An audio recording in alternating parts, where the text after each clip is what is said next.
Boa noite a todos, tudo bom com todo mundo?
Boa noite, Rosana. Boa noite, Ana Clara, Deliane, Keila, Jéssica, Samuel, Helder, Alcione, Solange, Anderson.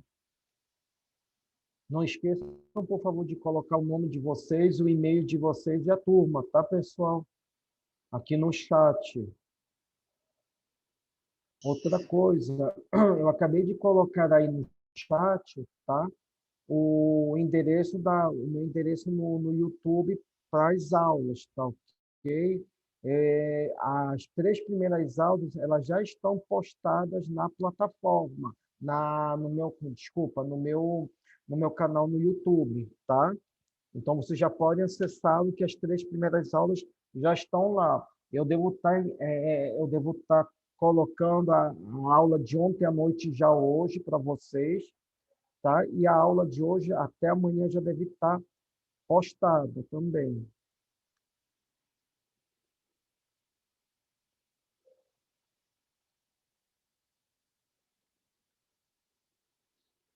Bora dar só mais alguns minutinhos, mais uns 5 minutos, que a gente inicia a aula de hoje, tá? Hoje nós conversaremos sobre antibióticos. Quem ministrará essa aula serei eu, porque o professor Valdir Cleide teve um problema de saúde, tá? Então ele não vai poder participar hoje conosco.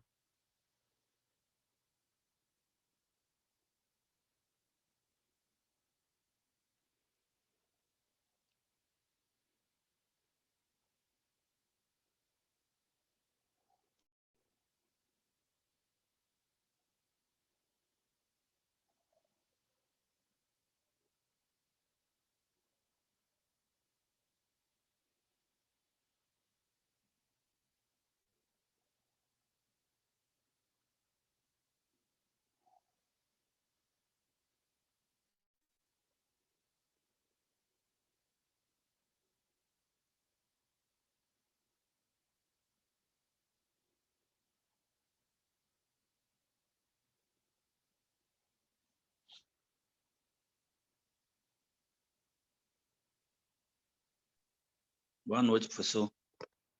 Boa noite, Sérgio. Tudo bom contigo? Tudo bem.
Todo mundo está vendo o endereço do meu endereço do meu canal no YouTube, onde vocês vão ter o acesso às aulas. Todo mundo está conseguindo visualizar? Perfeito. Obrigado, Eduardo. Obrigado, Joyce.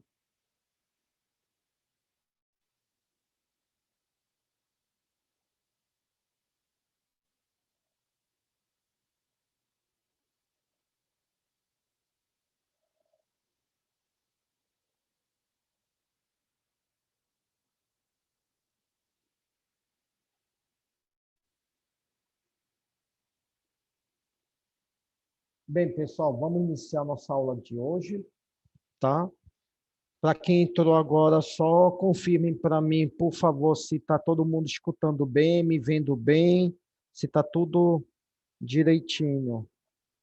Tá tudo ok aqui, professor. Tá bom a voz. Tá ótimo, então. Tá?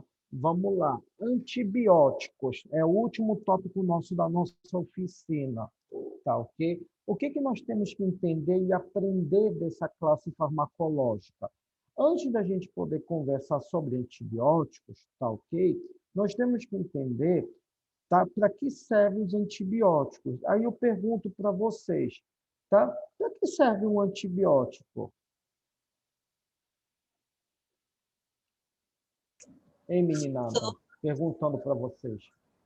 Oi, quem falou? Solange. Oi, Solange, diga lá. Eu acredito que são medicamentos capazes de combater bactérias. Perfeito. Tá ok? Tá? Os antibióticos é uma classe farmacológica que atua sobre bactérias. E isso daí tá ótimo para início. A gente já começamos bem. E eu pergunto para vocês, dentro da classe das bactérias, existem diferenças nessas bactérias as quais esses antibióticos vão atuar? Sim, Acho professor. que sim. E quais seriam essas diferenças? Essas diferenças estariam ligadas ao quê? Boa noite, professor. Boa noite, Lucélia, tudo bom? Tudo bom? Diga lá, pessoal.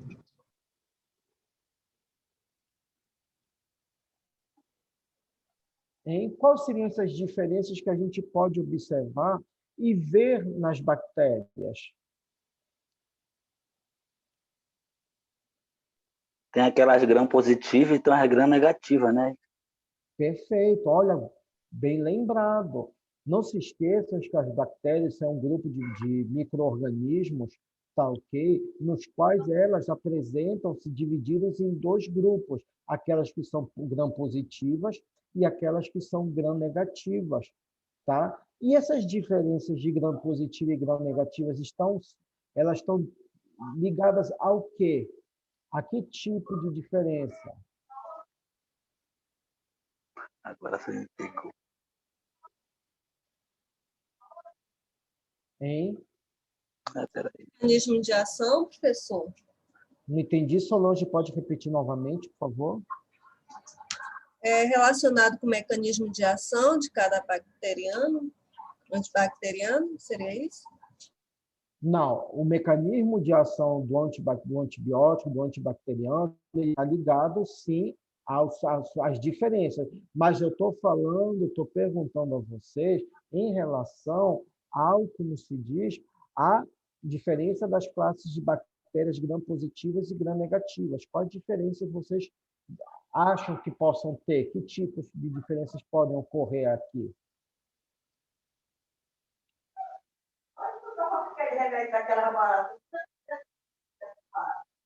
Hein?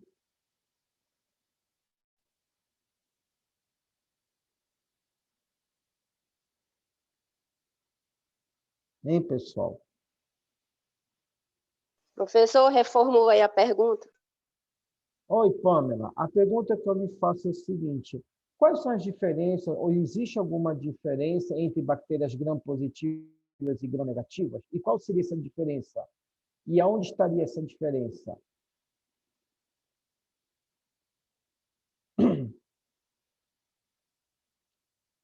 Bora, pessoal, eu estou vendo aqui que tem gente que foi da minha turma de microbiologia clínica. Professor, Então, é isso o processo, eu bati muito em cima disso. Foi logo das primeiras aulas. Diga lá, Valdinéia. é o processo químico correlacionado de uma a outra? Como que vai ser relacionado? Não. Bem, eu vou terminar esse suspense que eu estou dando para vocês. Professor, Tá? Diga lá, Camila. professor, Oi, a diga, Camila. diferença está na parede celular das bactérias, não é? Perfeito! É isso daí que a gente tem que saber entender. Entender que as bactérias, elas podem ser divididas, tá? Principalmente quando a gente fala nas diferenças da bactéria, a gente está falando na diferença da sua estrutura celular, tá ok? Sendo que a principal diferença entre bactérias do tipo gram-positiva e do tipo gram-negativa, ela está onde? Na constituição da sua parede celular, tá? E por que a diferença desse grupo de bactérias, tanto gram-positivas e gram-negativas, está na estrutura da parede celular? Se vocês se lembram daquelas aulas lá de microbiologia básica, lembrando vocês lá no início do curso, logo nos primeiros 3 ou 4 semestres dos senhores, das senhoras, ou até no terceiro, tá? Vocês vão ver que a diferença da constituição da parede celular para bactérias gram-positivas e gram-negativas, ela está onde? Ela está principalmente na sua constituição, no qual a gente observa que a parede celular, além de ter a função de manter a forma da bactéria e também essa própria parede celular servir como um meio, um mecanismo de divisão celular, no qual alguns tipos de bactérias conseguem se multiplicar, se reproduzir, se multiplicar, usando componentes celulares bioquímicos presentes nessa parede celular. A parede celular também ela ajuda no processo de biossíntese de alguns componentes, não somente da bactéria, como também de a biossíntese de alguns componentes que vão auxiliar aqui, tá? Auxiliar aqui a reprodução da bactéria. E a partir disso, tá? E a partir disso, olha o que a gente observa. Nós observamos que tanto gram-positivas, bactérias gram-positivas, como bactérias gram-negativas, tá? Elas apresentam diferenças nessa constituição da sua parede celular, mesmo apresentando as mesmas funções, mas apresentando diferenças aqui, tá? Que fazem com que o uso de determinados antibióticos seja melhor escolhido para um tipo do que para um outro tipo de bactéria, tá? Além disso, bactérias que são do tipo gram-negativas, e guardem bem essa diferença, elas apresentam uma constituição de camadas, ou seja, um número de camadas maior do que bactérias, tá? Do que bactérias que são de que tipo? Gram-positivas, porque essas bactérias que são do tipo gram-positivas, elas vão apresentar somente um único tipo de camada constituída por várias moléculas, tá? Ou macromoléculas que vão dar a constituição dessa camada. E em cima dessas macromoléculas é aonde os nossos amigos antibióticos, essa nossa classe farmacológica, os antibióticos, eles vão atuar. E qual é a principal estrutura ou a principal macromolécula importante para a formação dessa parede celular? Pergunto para vocês.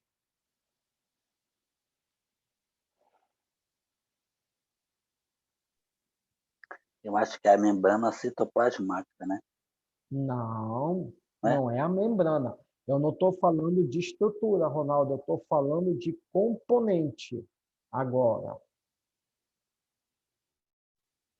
Seria a composição do peptídeo glicano, professor? Perfeito. É a constituição do peptídeo glicano.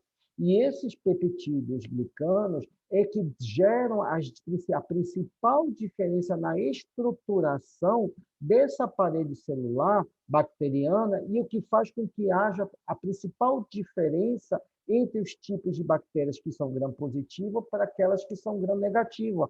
Por isso que nós temos alguns antibióticos que nós veremos mais na frente, tá? Algumas classes de antibióticos lá na frente, que eles atuam melhor por gram-positiva, tá? Do que por gram-negativa, porque elas têm uma melhor afinidade ou não à estrutura do peptídeo glicano.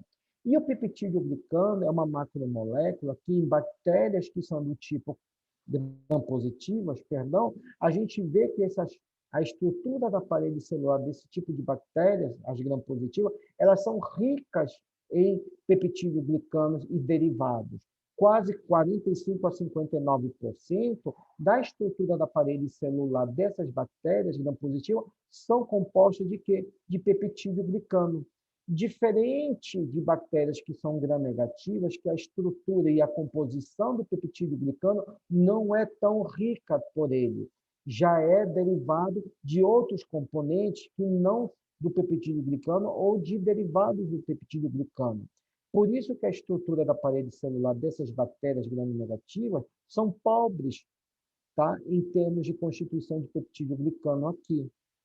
Além disso, tá?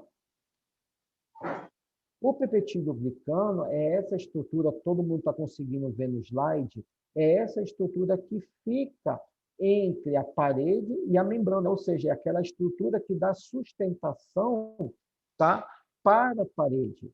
Além disso, nós também temos aqui, tá, outras estruturas que são similares ou que têm estruturas próximas ao peptídeo glicano, como no caso alguns tipos de proteínas de superfície ou mesmo ácido teicoico, tá? Que é uma estrutura similar ao peptídeo glicano, tá? Que também participa daqui da estruturação, tá? Dessa parede celular. Agora, nesse outro slide, a gente pode ver aqui, tá? Que no caso das bactérias que são gram-positivas aqui, tá? Essas bactérias gram-positivas, elas têm, como vocês vão ver alguns autores, que eles colocam valores de constituição de peptídeo glicano como um valor total, tá? Mas, se a gente for fragmentar a parede de uma bactéria gram-positiva, a gente vai ver que em grande quantidade, ou seja, 60%, é feito somente de peptídeo glicano. Os outros 40% são moléculas que são derivadas desses mesmos peptídeo glicano. Por isso que vocês vão ver essa diferença no valor real e total. Mas, de forma geral, bactérias gram-positivas apresentam na sua constituição total, ou seja, somado peptídeo glicano mais os seus derivados, eles têm o quê? Quase 90% compostos por peptídeo glicano. E, além disso, a própria espessura dessa parede celular, tá, de bactérias gram-positivas, ela é quase 60 vezes mais do que da estrutura de uma bactéria gram-negativa. Isso por quê? Isso porque, devido aos compostos que estão presentes na parede celular dessas bactérias gram-positivas, como, por exemplo, alguns tipos de proteínas, o próprio ácido teicoico, alguns resíduos que fazem e compõem esse ácido teicoico, que são os resíduos de glicerol e de ribitol, tá? O próprio ácido lipoteicoico também é um exemplo.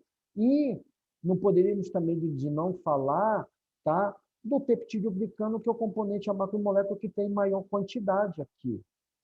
Além do mais, bactérias gram-positivas, tá, elas sempre vão apresentar uma fração lipídica muito mais rica do que as bactérias gram-negativas. Tá?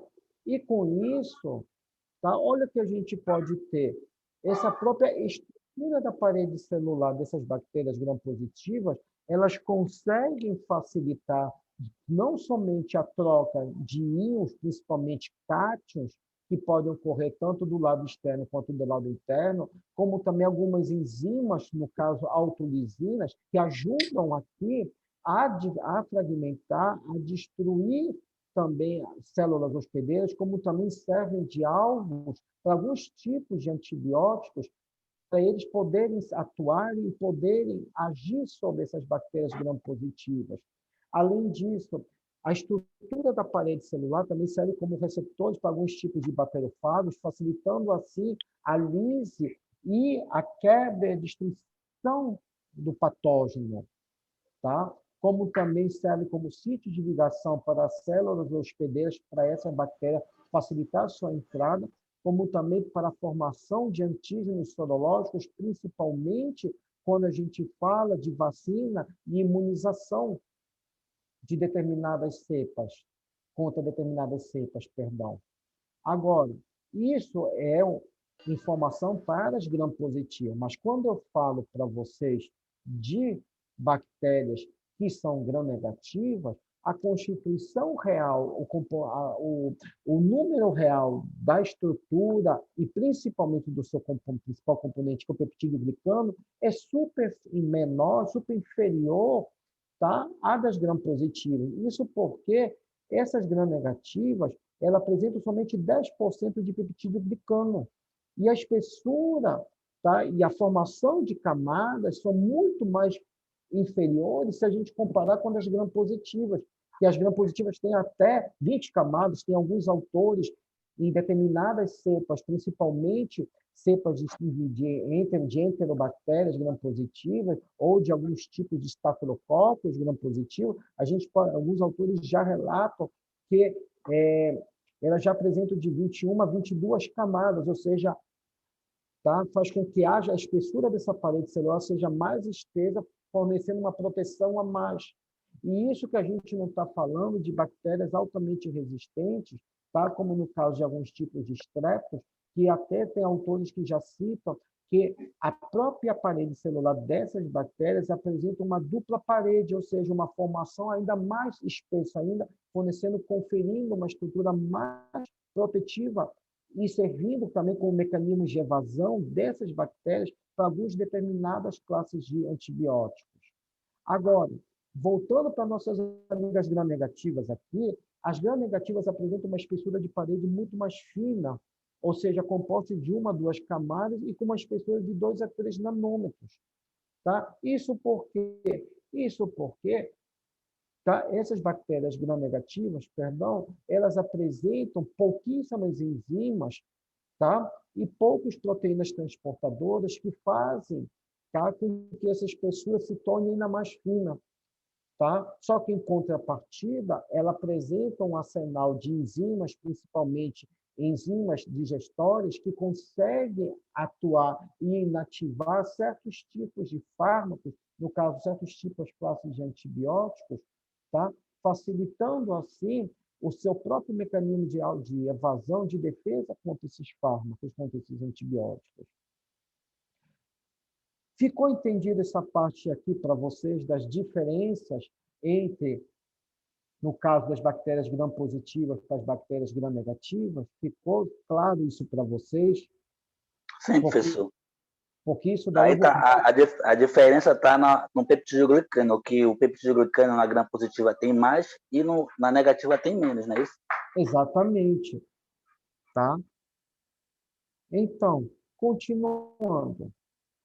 Além disso, a própria membrana externa, e isso é uma diferença, tá ok? Só para bactérias que são do tipo gram-negativa, olha o que a gente observa, que na membrana externa de bactérias que são gram-negativas, tá? Elas apresentam uma dupla camada lipídica.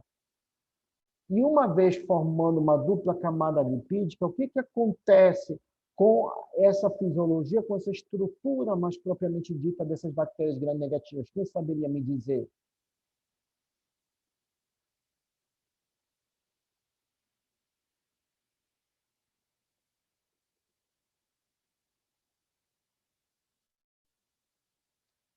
Primeira coisa, do que é composta a membrana da bactéria? Qual é o principal componente dessa membrana bacteriana? Ela é composta de quê?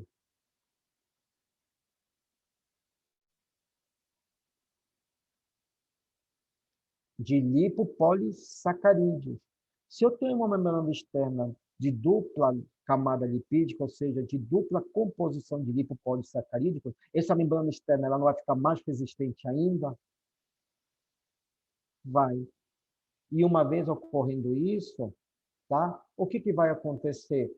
Eu posso ter, tá? Eu posso ter, além desses lipopolissacarídeos que conferem uma alta proteção na membrana externa de gram-negativos, eu também posso ter fosfolipídios, componentes fosfolipídios que estão na porção interna, produzindo também e apresentando um efeito também protetor a essa membrana. Além disso,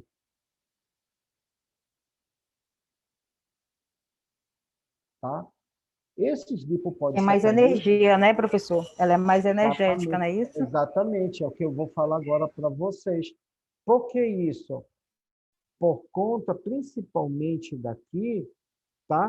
Que na porção da membrana externa dessas bactérias gram-negativas, olha o que a gente apresenta. Por ela ter essa dupla camada lipídica, eu consigo ter que esses tipos de bactérias, tá, apresentem uma alta antigenicidade, tá, que confere a eles uma capacidade, uma atividade antigênica alta, diferente do que a gente observa para gram-positivas. Olha a diferença.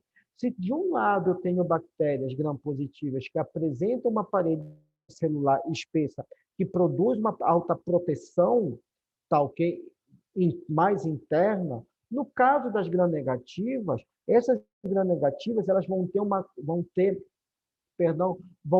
além de uma proteção que não é conferida interna, mas uma proteção altamente externa por conta da composição da membrana, eu vou ter também uma capacidade dessas bactérias gram-negativas de apresentar o quê?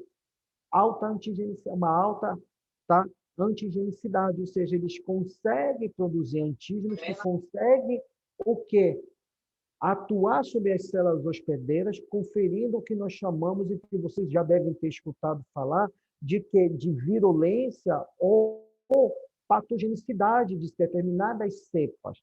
E isso é uma característica da alta virulência, da alta patogenicidade, somente para bactérias que são do tipo gram-negativas.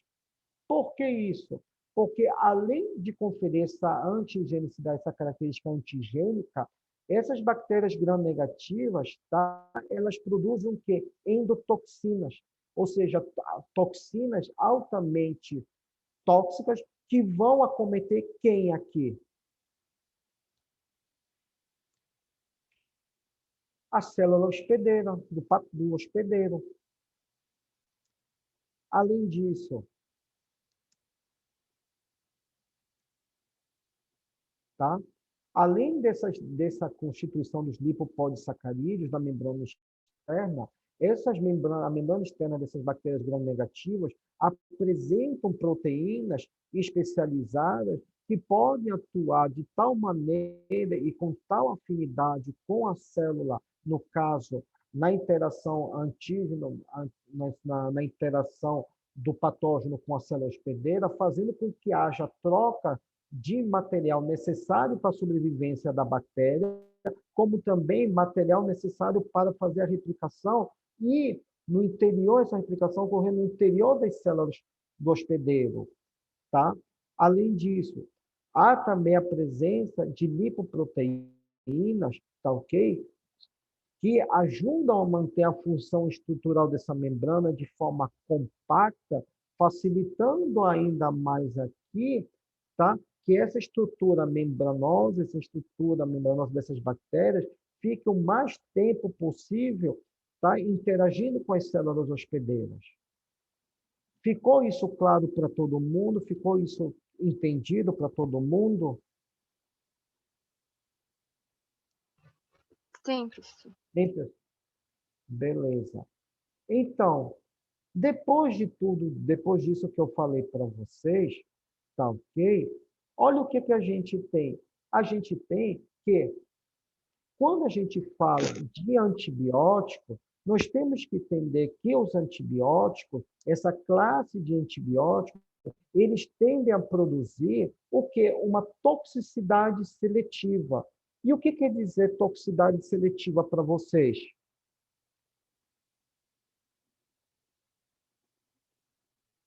Hein, pessoal? O que quer dizer a palavra seletiva?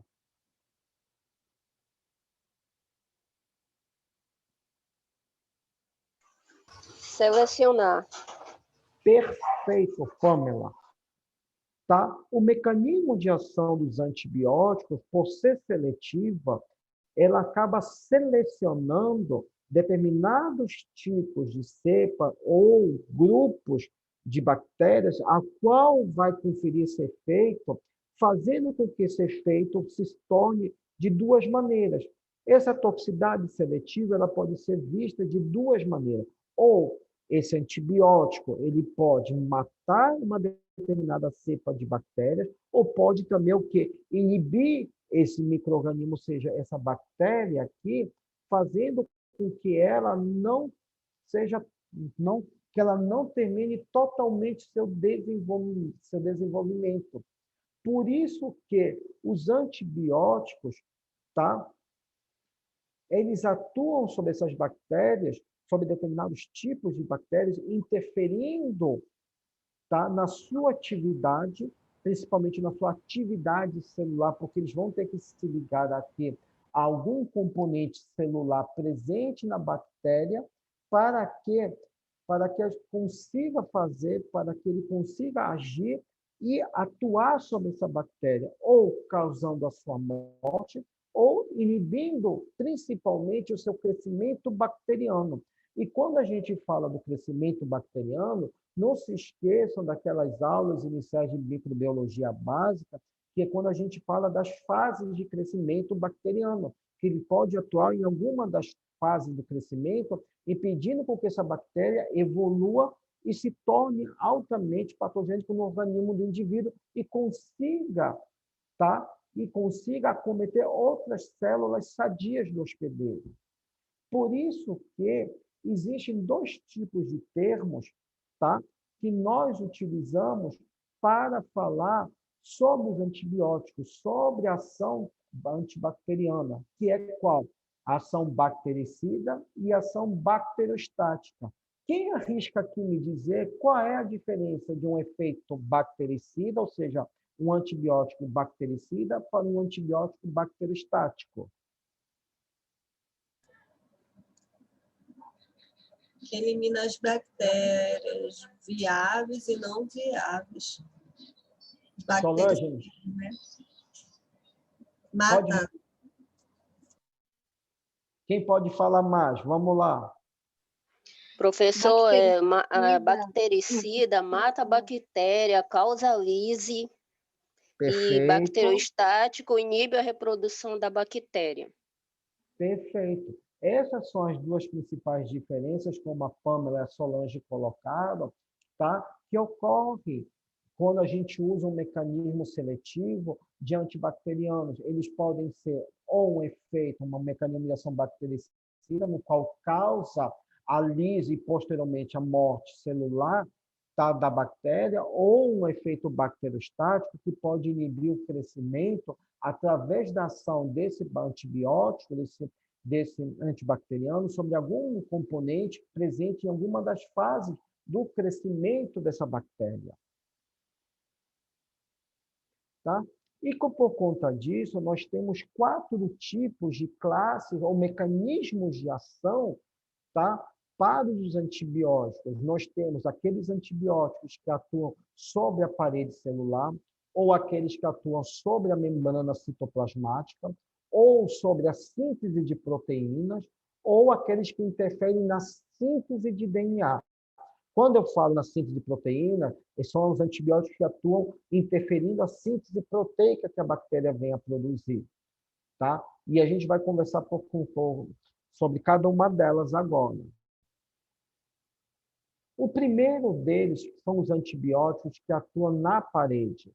E aqui é interessante falar por quê? Porque esses antibióticos, eles podem atuar diretamente e sobre, tá, aquela nossa macromolécula que a gente conversou, tá, logo no início da aula, que é qual? O peptídeo glicano. E uma vez eles atuando sobre a principal macromolécula, que é o peptídeo glicano, tá? O que está acontecendo aqui?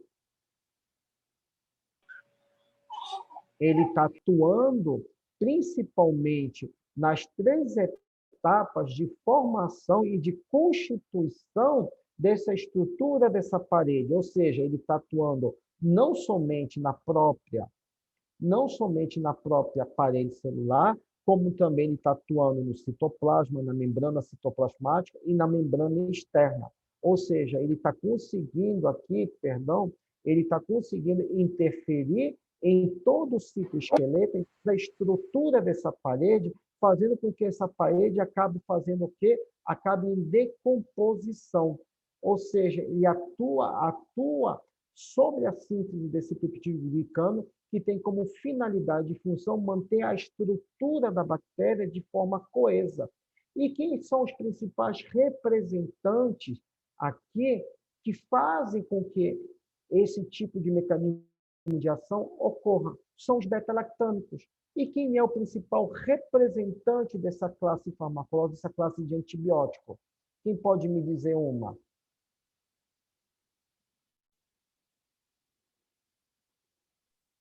Amoxicilina, pode ser? Mas a amoxicilina, ele é um princípio ativo, Ronaldo. Qual é a classe? Ampicilina. Perdão, Lucélia. Penicilinas. Ampicilina. Camila. Penicilina. Penicilinas. Perfeito, Penicilina. Camila, perfeito, Lucélia. São as penicilinas. As penicilinas, elas fazem parte do grupo das penicilinases beta-lactâmicas, que foram o primeiro grupo de antibióticos desenvolvidos. Verdade, tá? verdade. Que foram desenvolvidos, tá? E isso eu estou falando lá atrás, lá no século passado, início do século retrasado, perdão, tá? No qual elas foram utilizadas, e até hoje a gente ainda usa penicilinas beta-lactâmicas para alguns tipos de patógenos, sejam eles gram-positivos ou gram-negativos, a gente utiliza. Tá? Um exemplo foi o que o Ronaldo falou, e tu também falou, Lucélia. No caso, nós temos as amoxicilinas, e nós temos também as ampicilinas, também, que também podem ser utilizadas. Por quê? Porque elas conseguem atuar nessa síntese de formação do peptídeo glicano, quebrando essa síntese de formação do peptídeo glicano e fazendo com que haja uma quebra na estruturação da parede celular dessas nossas bactérias.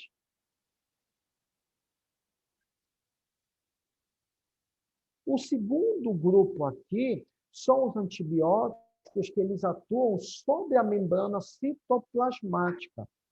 E aqui ele é bem interessante falar do tipo de antibióticos, porque esses tipos de antibióticos, eles atuam como um tipo de detergente catiônico, principalmente por apresentar na sua estrutura química agrupamentos amônias, aminas similares, tá? Que vão atuar sobre onde? Eles vão atuar sobre a estrutura dessa membrana, principalmente sobre a estrutura lipoproteica, ou seja, sobre os ácidos graxos que compõem a estrutura lipoproteica aqui, fazendo com que haja uma alteração, tá? E uma alteração na conformação dessa membrana, dessa cadeia lateral de ácidos graxos, facilitando a entrada do antibiótico e facilitando com que haja a lise desse antibiótico também, a lise, tá, dessa célula bacteriana. Por isso que o principal representante de antibiótico para esse tipo de mecanismo de ação são o quê? São as polimixinas. Tá? Por quê? Porque as polimixinas, elas conseguem atuar sobre a estrutura dos ácidos graxos, tá? E com isso, essa parte lipídica ela fica totalmente desconfigurada, facilitando a entrada do antibiótico e destruindo a célula bacteriana. Tá, ok? Além disso, por conta dessa alteração na conformação dessa parte desses ácidos graxos que compõem essa parte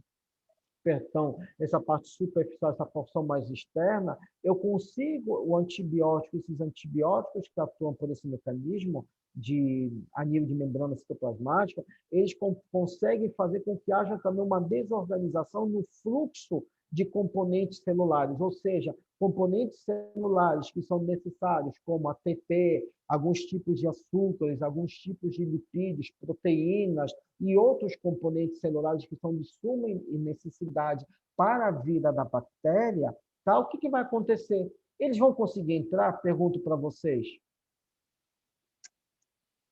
Não, não consegue entrar.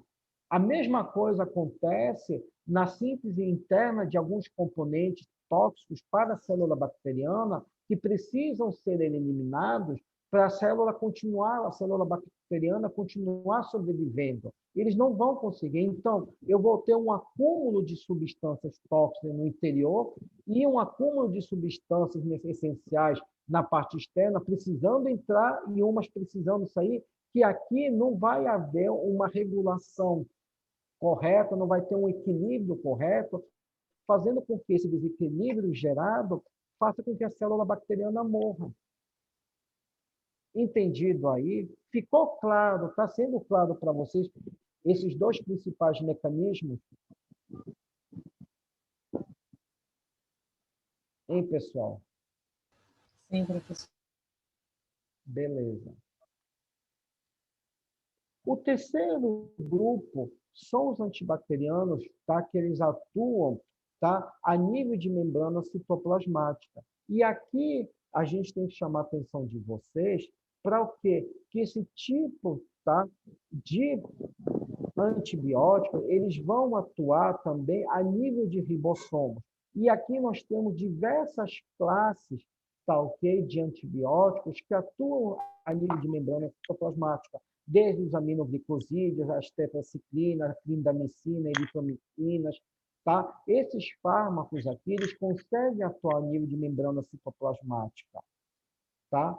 Principalmente e com maior afinidade a classe dos aminoglicosídeos e as próprias tetraciclinas. Por quê? Porque esses aminoglicosídeos e essas tetraciclinas, elas conseguem atuar de forma maior e com um tropismo maior a unidades ribossômicas bacterianas que estão presentes nas unidades 30 e 50S, aonde essas classes farmacológicas, onde essas classes de antibiótico, elas conseguem inibir de forma mais coesa e mais direcionada a síntese proteica dessas bactérias aqui. E com isso, o que vai acontecer? Tá? Vai haver o que a gente chama de leitura errada, tá, do código genético bacteriano, ou seja, a bactéria não conseguindo fazer a sua síntese proteica de forma correta. O que acontece? A leitura, não somente os mecanismos de transcrição, como os mecanismos de transdução, aqui efetuados pela bactéria, não vão ser de forma clara, gerando aqui o quê? Leituras erradas e formações de partes funcionais, ou seja, partes não funcionais proteicas aqui, que levam essa bactéria ou a uma inibição de crescimento ou até para uma lise celular e morte bacteriana. Olha que interessante aqui, esse tipo de bactéria, esse tipo de mecanismo de ação. Tá? No caso específico, tá, das tetraciclinas, as tetraciclinas, elas têm um mecanismo interessante, diferente dos aminoglicosídeos. Por quê? Porque as tetraciclinas, além de fazerem, tá, ok? Além de fazerem um impedimento na síntese proteica bacteriana, ela consegue fazer esse impedimento, esse bloqueio de síntese proteica, de que maneira? Porque ela consegue interferir nos mecanismos de transcrição, principalmente no que a gente chama no uso de certas moléculas de RNA, no caso dos RNA transportadores, onde ela impede com que o RNA transportador se fixe e transporte a membrana, transporte a informação genética, tá, para ser totalmente traduzida.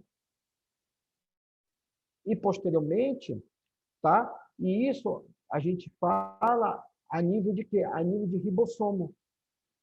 Vocês se lembram de genética, quando vocês já foi falado para vocês da transcrição e da transdução, tá, do material genético, principalmente em uma célula bacteriana, quais são os tipos de RNA que participam, que eu tenho 3 tipos de RNA. Eu tenho, além do RNA ribossômico, eu tenho RNA mensageiro e também tenho o RNA transportador, que é ele que vai levar a informação para o ribossomo, para ele poder codificar e para poder ele fazer o quê? Para ele poder fazer a sua síntese totalmente. E fazer a troca do material de uma célula infectada para uma célula o quê? Sadia. Ficou entendido isso daí para todo mundo? Hein, pessoal? Sim, professor. Beleza. E nós temos aqueles antibióticos que eles atuam sobre a síntese, interferindo sobre a síntese de DNA. E aqui, esses tipos de antibióticos, tá? Esses tipos de antibacterianos que atuam na síntese de DNA, tá? Nós temos o que já tem algum tempo, mas que é recente, tá? De alguns anos para cá, que seria o quê? O metronidazol, os derivados quinolonicos, as próprias rifamicinas, que são uma classe de antibióticos aqui, que atuam por esse tipo de mecanismo, tá? E de que forma?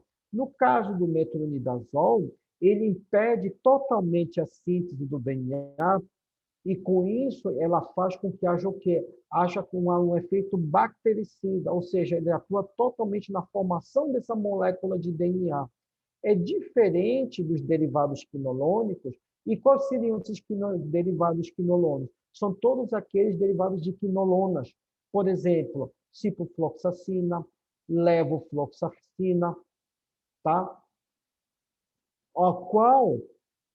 Esses tipos de derivados quinolonicos, além de atuar na síntese, ou seja, interferir na síntese do DNA, essa quebra, essa interferência da síntese do DNA, ela ocorre através do quê? Através da ação e da interferência de moléculas que estão presentes durante o processo de síntese do DNA bacteriano, que é o quê? A DNA-girase e a topoisomerase 4. Ou seja, os derivados quinolonicos, eles conseguem interferir essa síntese de DNA, atuando sobre a enzima DNA-girase e sobre a topoisomerase 4. Com isso, não há quebra e não há a troca dos fragmentos da cadeia de DNA, da cadeia proteica, de um lado para outro. E não há o fornecimento da leitura correta também, tá? Da informação genética. Por isso que a molécula do DNA ela fica totalmente prejudicada aqui. E, por último, nós temos as rifamicinas, que elas atuam de forma irreversível. Por quê? Porque elas conseguem fazer com que a ligação da RNA polimerase, que é uma enzima que atua durante a digestão e durante a leitura feita do código, principalmente da cadeia de aminoácidos, feitas aqui, seja feita de forma errada. Havendo também aqui, e com isso, não havendo uma leitura correta feita pela RNA polimerase, o que acontece? Eu tenho bloqueio da transcrição, do mecanismo de transcrição, do DNA.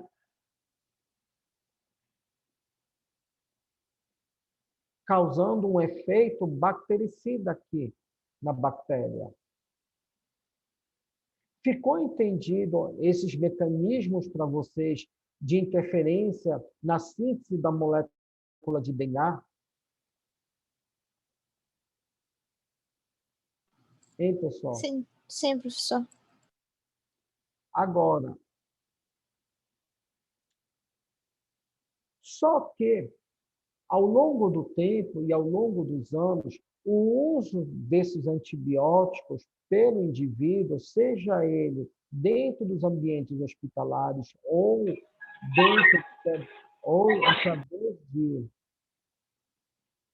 através de farmacoterapias, tá? Que o próprio paciente pode fazer em casa, tá? Se gerou o que a gente viu de mecanismos de resistência, ao qual esses mecanismos estão atrelados aos mecanismos que nós acabamos de comentar e falar agora para vocês. E, dentro dos mecanismos de resistência, tá? É o que a gente vai conversar agora com vocês, que está dentro da parte de antibióticos.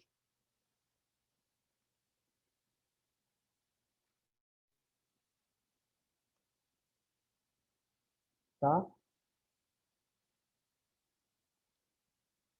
E no mecanismo de resistência a antibióticos, nós temos que entender o seguinte, que todo antibiótico desenvolvido, ele tem um alvo designado, ele já vem pronto, desenvolvido para atuar sobre um determinado alvo e atingir esse alvo. O que não pode acontecer durante uma farmacoterapia, durante uma quimioterapia antibacteriana, é que esse alvo ele não consiga ser nem destruído e nem inativado. Isso não pode ocorrer. Porque aí a gente já tem que pensar, além da falência terapêutica, a gente tem que pensar no que eu acabei de falar para você, que é no mecanismo de resistência. E para a gente saber que aquele antibiótico ele vai conseguir atingir aquele alvo e destruir ou inativar aquele alvo, ele demanda um tempo e uma concentração X e Y para ele poder ser totalmente administrado e ter sua eficácia e sua ação farmacológica atingida. Tá? Só que existem hoje dois tipos diferentes, e aí a gente fala somente para a questão das bactérias, que é a aula de hoje, que a gente está falando sobre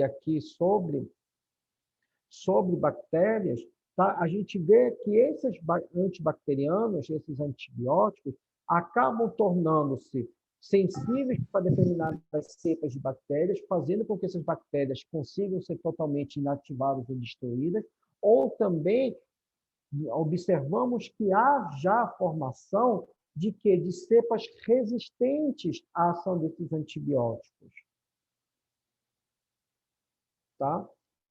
E quando a gente fala em resistência, ou seja, em resistentes, ou seja, antibióticos resistentes, cepas resistentes, mas propriamente ditas aqui, eu estou dizendo que isso começou a ser observado principalmente em cepas de bactérias através de estudos in vitro, tá? Onde foram colocados essas bactérias em concentrações terapêuticas para determinadas classes de antibióticos que a gente observou, tá? E essa administração foi feita seguindo alguns protocolos clínicos e terapêuticos já formulados, tá? E recomendados para uso, aonde a gente observou que essas bactérias já estavam se tornando resistentes e se tornaram resistentes também para outras classes de antibióticos. E com isso, tá? A resistência ganhou grande importância e grande estudo nos dias de hoje. Por quê? Porque existem dois tipos de resistência.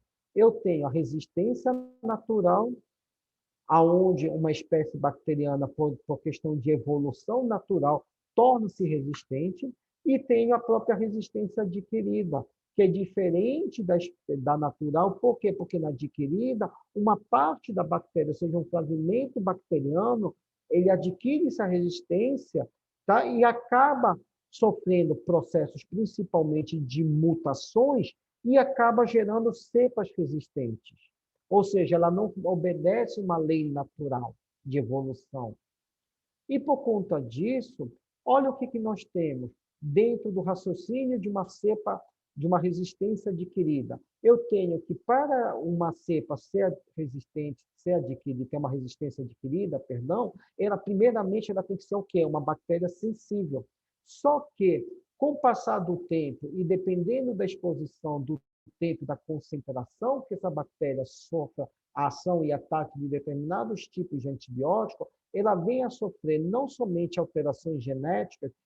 E quando eu falo de alteração genética, não necessariamente precisa ser dentro da própria estrutura genética, mas pode ser também a partir de estruturas bioquímicas, moléculas bioquímicas. Eu posso também ter, a partir dessas alterações bioquímicas, o que nós chamamos de mutações cromossômicas.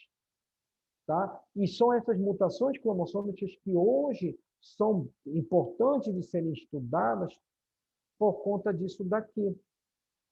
Porque a partir dessas mutações cromossômicas é que vão dar origem a duas estruturas cromossômicas, que são os plasmídeos de resistência e os transpossons. Tá? E dentro das mutações cromossômicas, nós temos o que chamamos de mutações do tipo simples, ou seja, são aquelas que atingem somente um único tipo de classe de antibiótico, ou seja, ela não vai sofrer mais do que uma ou duas mutações, ou seja, ela vai ser somente para aquele grupo, ou seja, não vai sofrer mutações que possam atingir mais de uma, mais de duas classes de antibióticos, tá? E tenho também o que nós chamamos aqui, tá, dos fatores R de plasmídeos, que são os responsáveis por esses tipos de mutações simples, que são os responsáveis por isso. E nós temos também os tipos de mutação que são de tipo múltipla, que aqui, diferentemente da simples, esse tipo de mutação múltipla, ela acaba cometendo mais de duas ou três ou quatro classes, tá, de antibióticos. E isso é um grave problema para nós dentro da área, principalmente da área hospitalar.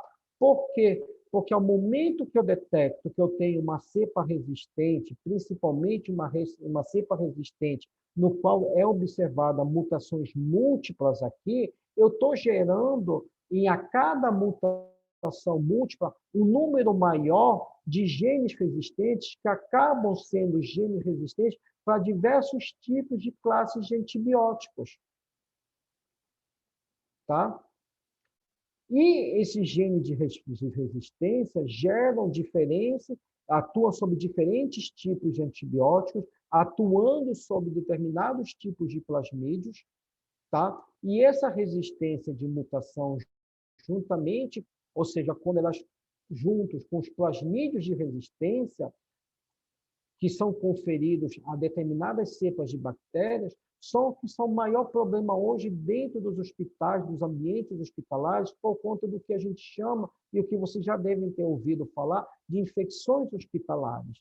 É a partir dessas mutações múltiplas, a partir dessas resistências de mutações, juntamente com os fatores de resistência, que são os plasmídeos R, é que a gente vai ter essas cepas de bactérias resistentes, ou hoje também alguns autores já denominam essas cepas de bactérias hospitalares, cepas hospitalares, de superbactérias. Por quê? Porque não necessariamente elas vão ser resistentes a uma única classe, não, elas vão ser resistentes a mais de uma determinada classe de antibióticos. Tá? E dentre os mecanismos de resistência aos antibióticos, nós temos 5 aqui que são de grande importância, que são aqueles que são os produtores de enzimas que modificam a molécula do antibiótico, ou seja, eles inativam a molécula do antibiótico, tá? Principalmente enzimas responsáveis, ou aqueles que atuam sobre a diminuição da permeabilidade, ou seja, diminuindo a passagem desse antibiótico para o interior da bactéria, ou alterando o seu sítio-alvo por uma questão de afinidade, ou através de síntese de novas enzimas, ou através da própria expulsão do antibiótico da célula bacteriana. Esses são os 5 principais mecanismos químicos utilizados hoje, estudados hoje, para o estudo de resistência. Professor? Oi, diga lá, Sérgio, pode falar, pode perguntar. Como essa expulsão aí da célula bacteriana aí do antibiótico? Você pode me falar? Não, eu vou conversar de cada uma com ela. Eu vou explicar cada uma para vocês agora. Tá bom? Tá bom, obrigado. De nada. O primeiro são a produção de enzimas aqui, tá? Que elas conseguem degradar ou modificar a estrutura do antibiótico. Ou seja, aqui são determinados tipos de cepas, tanto gram-negativas ou quanto gram-positivas, que elas têm como preferência e como eleição atuar principalmente aqui na produção de beta-lactamases, aonde não se esqueçam que o beta-lactâmico faz parte da constituição de certos fármacos, principalmente beta-lactâmicos, tá? No caso das amoxicilinas, tá? E eles conseguem hidrolisar, ou seja, eles conseguem digerir por meio de mecanismos de hidrólise esse anel beta-lactâmico, inativando esse antibiótico. E isso a gente vê muito no caso de alguns tipos de cepa de Staphylococcus aureus resistentes, que eles conseguem, através dos seus plasmídios aqui, hidrolisar o anel beta-lactâmico, principalmente a estrutura benzilpenicilina aqui, fazendo com que haja inativação total da molécula do antibiótico, e esse antibiótico não vai ter nenhuma eficácia. Já no caso de alguns tipos de gram-negativos, algumas cepas de gram-negativos, nós observamos que essas gram-negativas apresentam um arsenal de enzimas digestivas que degradam essas beta-lactamases, ou seja, que degradam o anel beta-lactâmico dos derivados beta-lactâmicos, aqui dos fármacos, das penicilinas, tá? de tal eficiência e com o maior repertório enzimático, tá? Que fazem com que elas sejam altamente resistentes a esse tipo de classe de fármaco, esse tipo de antibiótico aqui. E aqui tem uma chamada de atenção para vocês.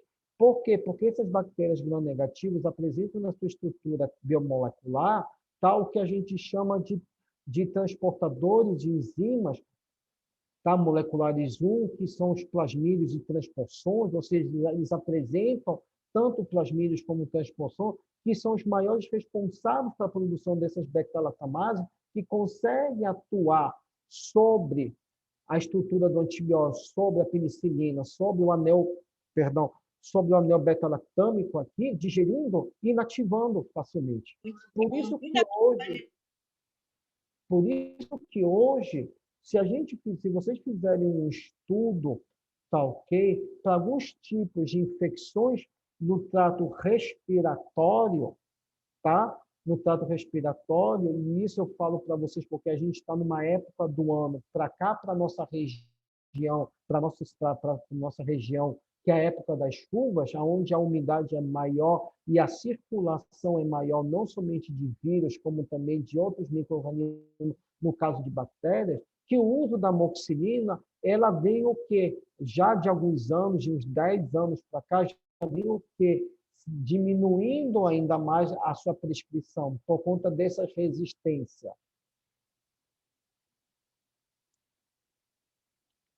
Nós também temos, tá, que enzimas que alteram os antibióticos. E de que maneira elas conseguem alterar? Elas conseguem alterar aqui através de mecanismos químicos, onde a gente observa que esses mecanismos químicos vão desde alterações na permeabilidade da membrana, tá, dessa bactéria, por meio de mutações que ocorreram na bactéria, que faz com que essa permeabilidade se altere. Além disso, modificações ribossômicas, ou seja, a estrutura ribossomal dessa bactéria fica tão alterada por conta dessas mutações que ela acaba produzindo enzimas inativantes através dos seus plasmídios, que ela consegue inativar ainda mais rapidamente esses tipos de antibióticos.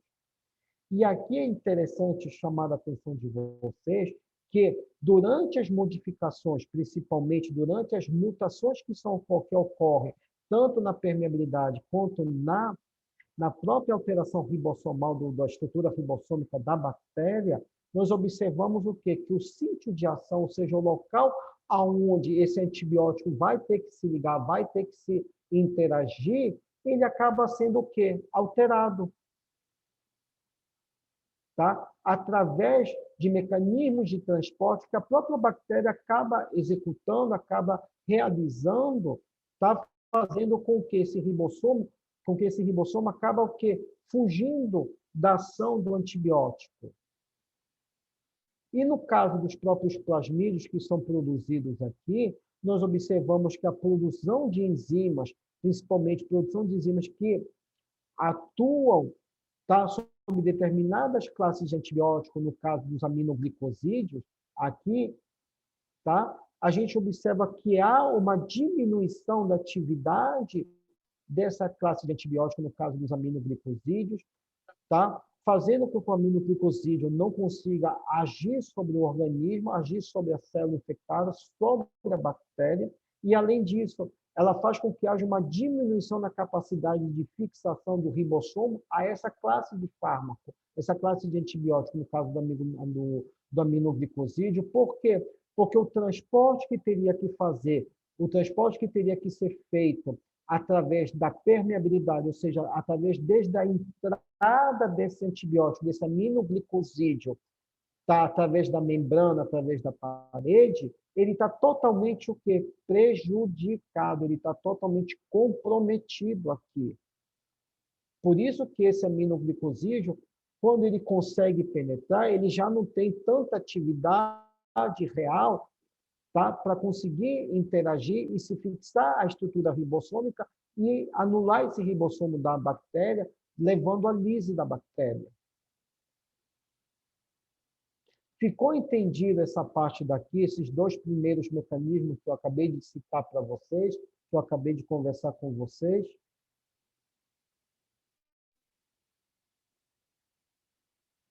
Hein, pessoal?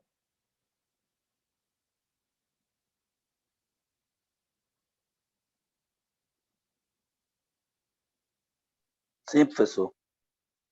Beleza.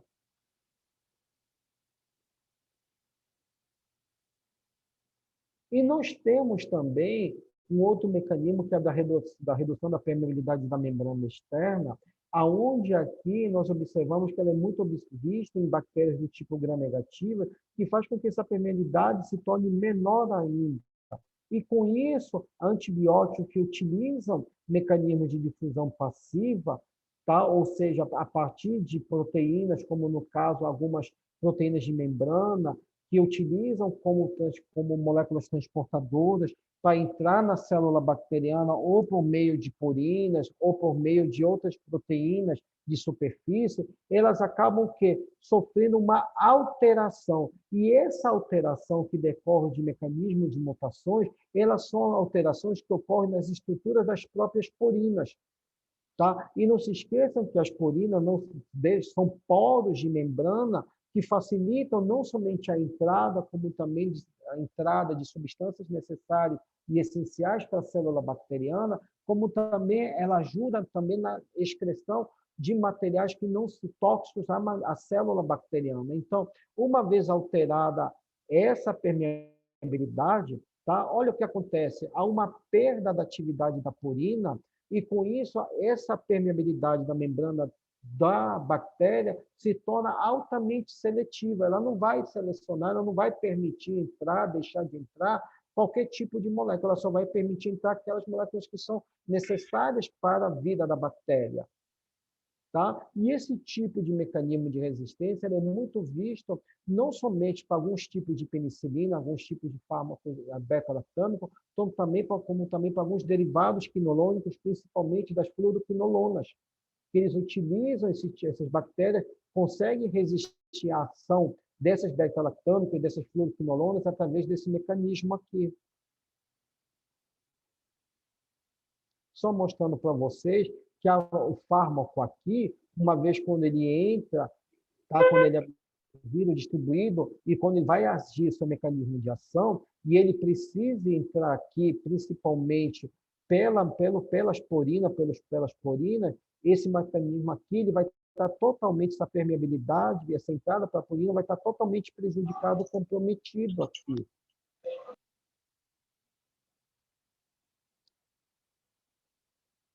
E nós temos também o sistema, um outro mecanismo, que é aquilo que a gente chama, tá, de sistema de fluxo hiperexpresso. E aqui esse sistema de fluxo é um tipo de mecanismo de resistência onde há uma expressão principalmente de substâncias tóxicas que são provenientes do próprio metabolismo bacteriano. E com isso, devido aos mecanismos de mutação, principalmente mutações de resistência múltipla, onde a gente observa mais isso, ao que os genes de resistência acabam produzindo uma hiperexpressão, ou seja, eles acabam produzindo um aumento de toxinas, tá, para o meio, que acabam servindo aqui de forma de proteção dessa bactéria contra a ação de determinados tipos de antibióticos. Tá? é como se a bactéria estivesse expelindo uma alta concentração de toxinas para o meio, impedindo assim, produzindo assim uma camada protetora tóxica de substâncias tóxicas ao longo da sua membrana, tá? Evitando assim com que haja, tá ok? Não somente trocas, como também impedindo a entrada de certos fármacos aqui também.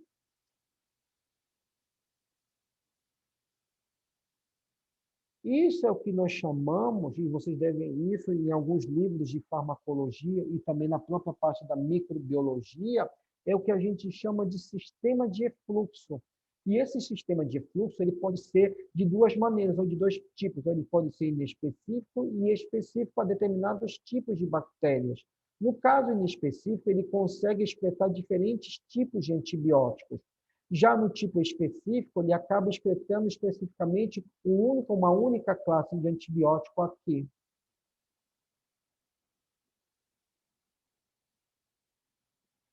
E no caso da alteração do sítio-alvo de ligação do antibiótico, que é um outro mecanismo aqui, nós temos que o fármaco, no caso do antibiótico, ele consegue aqui, tá?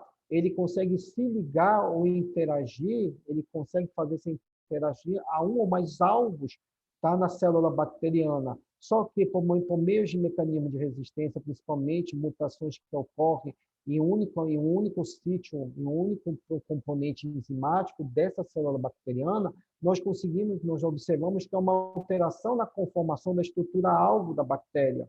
E com isso há uma diminuição da interação, da afinidade do fármaco com seu receptor nessa estrutura alvo, fazendo com que o antibiótico não consiga reconhecer mais o alvo aonde ele vai se ligar.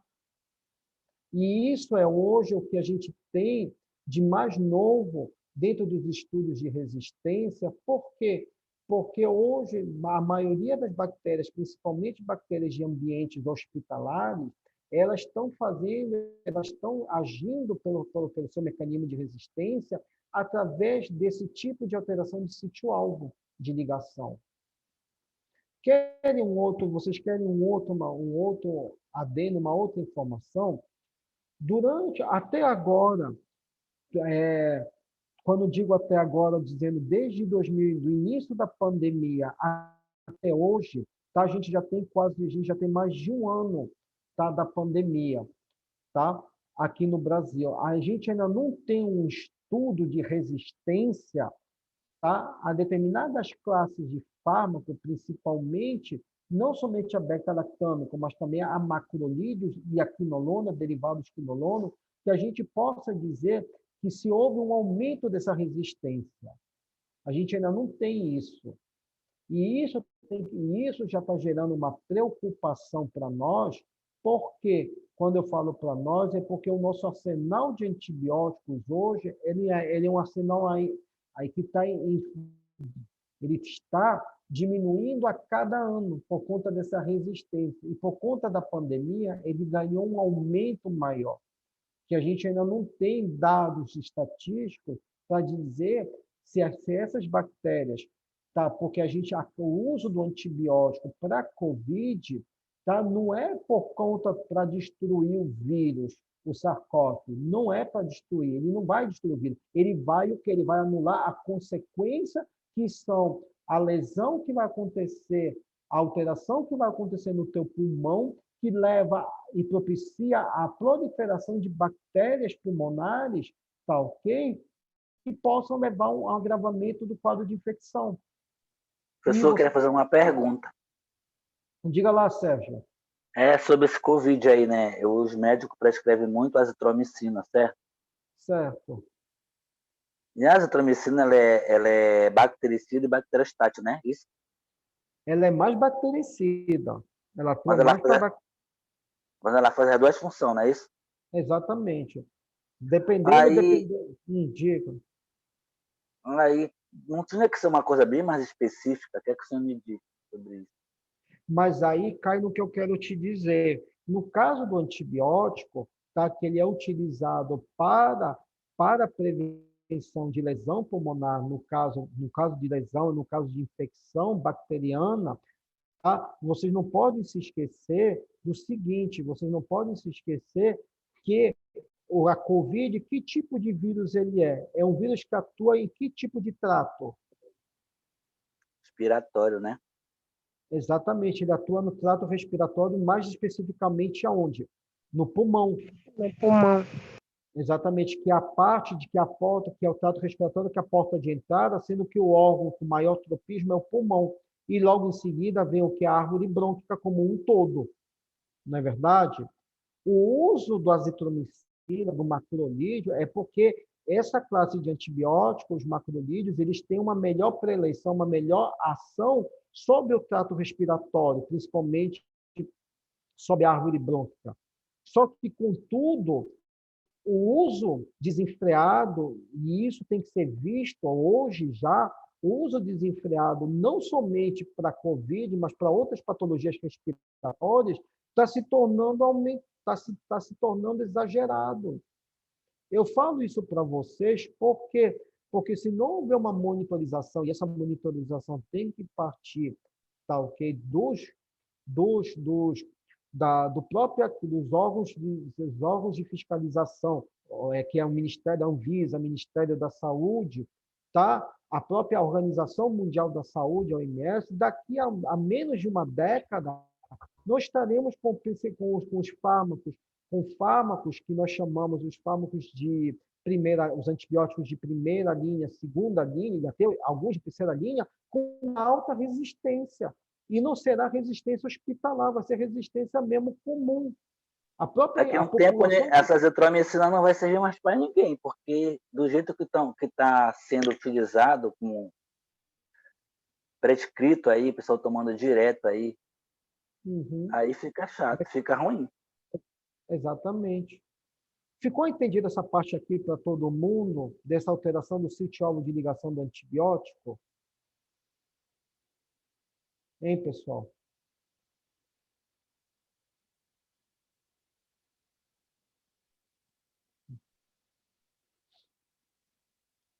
Tá?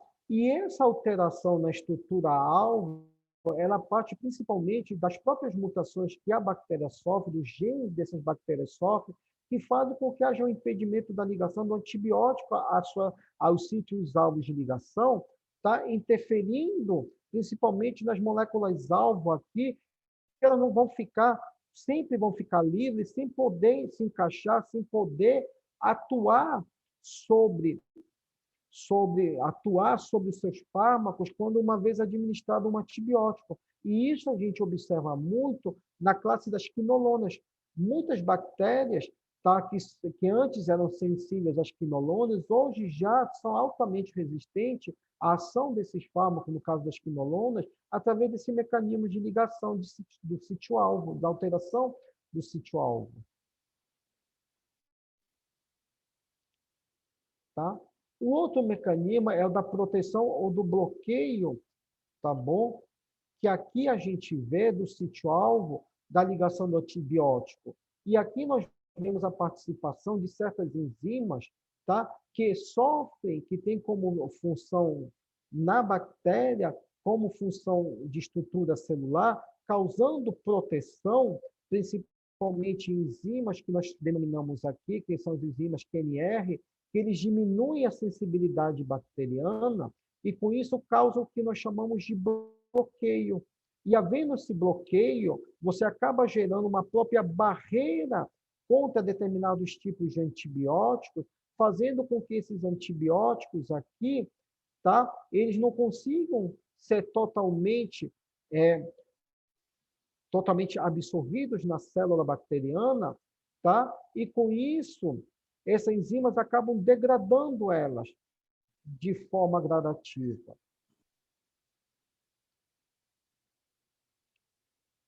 Além do mais, essas enzimas QNRs, elas são muito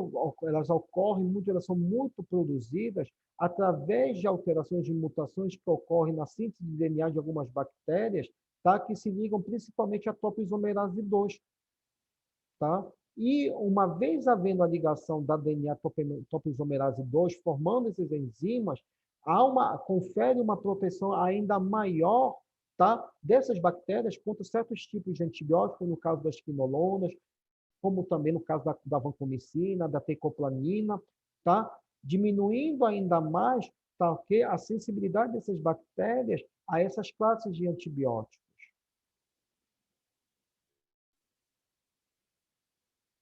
E era isso que eu tinha que conversar com vocês na noite de hoje, que era a parte de antibiótico e dos mecanismos de resistência, tá?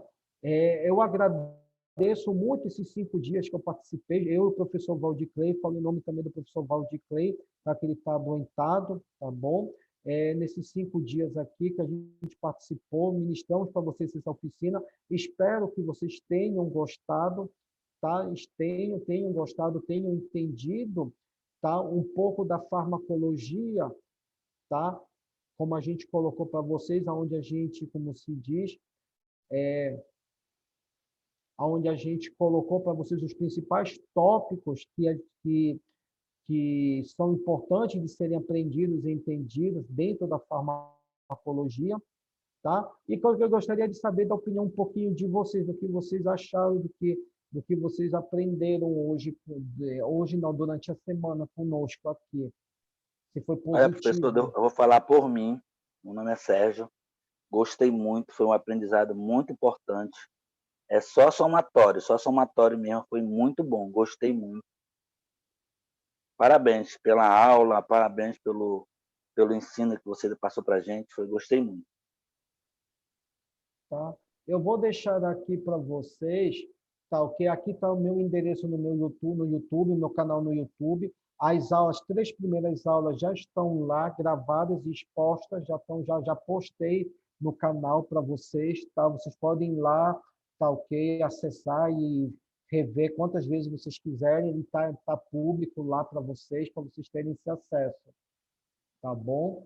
Nós provavelmente deveremos fazer uma segunda oficina lá para meados de junho, mas a gente avisará através da divulgação, como é nas redes sociais, tá? Tanto nossas, tanto da instituição, quanto também as nossas particulares também. Tá? A aula de ontem eu devo estar postando até hoje à noite eu devo estar postando, tá? E essa aula de hoje, amanhã eu devo estar postando no canal para vocês terem acesso também, tá ok? Professor, esse certificado da descarga horária, como é que vai ser disponibilizado? Espera aí, que isso daí eu tenho que ver por causa que isso daí, que quem estava vendo aqui era o professor Valdir Clay, mas deixa eu falar, ver aqui com a coordenação aqui. Só um minutinho, por favor.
Ok, deixa eu explicar para vocês. Vai ser enviado para todo mundo via e-mail, tá ok? Nos próximos 15 dias deve estar sendo enviado para o e-mail de cada um de vocês, tá? Que a gente vai fazer a checagem da frequência de vocês ao longo desses 5 dias de oficina, tá bom? E professor, Obrigado, professor. Oi, Ana Suzy, diga lá. e no primeiro dia, porque eu não sabia a questão da frequência, e eu não enviei o meu e-mail. Mas tu enviou agora? Tu participou dos outros dias? Dos outros 4 dias? Participei, Tá, então só não não se preocupe. participei no... Não, mas não se preocupe. Em relação a isso, a gente até já tinha conversado Ah, tá. com o pessoal, tá?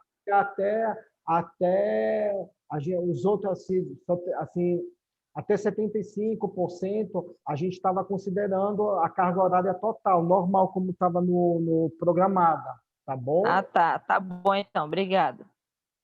Tá joia. Mais alguma pergunta, pessoal? Tudo certinho?